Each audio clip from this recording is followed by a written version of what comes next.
Ini ndinonzi Chief Superintendent Mbira, Officer Commanding Mutare Rural District, inobata zetarapi Penadonga, zetarapi Ozi, zetarapi Marange, zetarapi Mutare Rural ine mapost anoti Muromo Post, Zimunya Post, pamwe chete neKesho, zetarapa Kesho. Nhasi tinoda kupa kutenda nemotorcycle yatapiwa naCouncillor Muzayeni ichida kuzobatsira nzvimbo yeMuromo Post inopoliswa neMuromo Post.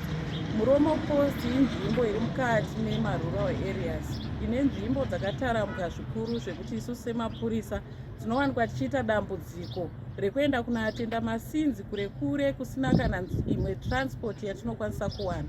Asi nemudziyo watapiwawo motorcycle iyoyo tichawanikwa tichikwanisa kusvika nzvimbo dzese idzodzo. Donzvo riri rekuti isusu tigone kuchengetedza nharaunda yedu ine runyararo uye ichigona kuti munge muchiitika mabhizinesi akasiyana siyana kuitira kuti tizadzikise donzvo revision 2030.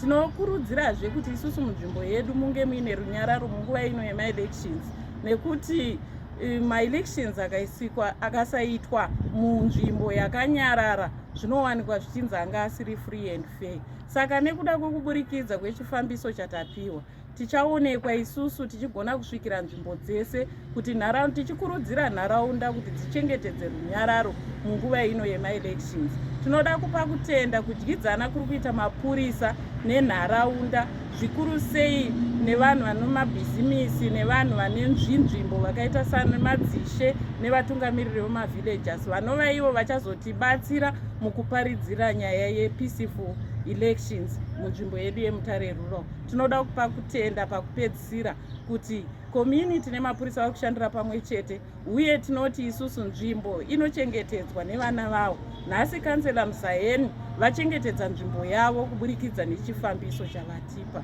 Tatenda. Right, indonzi Councillor Hopewell Muzayeni, Ward 21 Chitora, iri Mutare South constituency.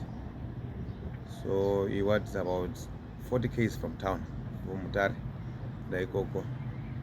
In my village is about 11 villages, then about 21 years. But after the limitation, my village is 15. So that's what 21. Ndakagara 21 kukachikura tiri wapfana up to now ndokumusha kwedu. So police camp yedu yeMuromo has been having a crisis in transport because the yakati kure police almost about 4 wards. So kufamba from each ward from the post pakati rebei. So just thought it was wise enough ngoti ngobatsirana nepolice post yedu nemotorbike iyo yatawa pai, so that the crime rate inodzika zvakare. It also becomes easy for mapurisa to execute their duties. Zvakanyanya zvacho tatorera panyaya yemantra yapresident yekuti iyo nyika inokwa nevene vayo.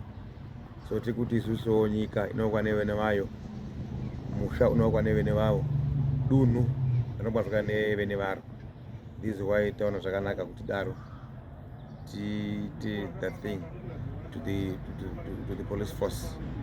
But we are also happy with wacho vakashira, and they promise also that they are going to do their work. We should support them in anything that is wanted. But this one wacho eko tisu vene vacho nzvimbo yacho hakuna chamba kubatsira kunze kwedu. Tisu vene vacho must do that for our communities. Thank you.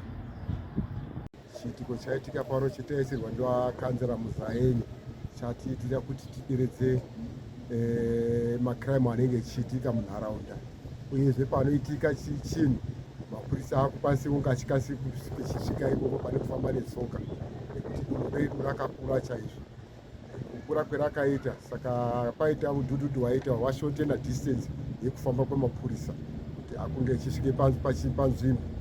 Saka tiri kutenda chaizvo nezvaitika izvozvizvi kuti nenguva dzatakanangana nadzo futi nyaya dzemaelections, kana paine zvinenge zvaitika mapurisa anokasike kudini kusvika futi zveipoposwa.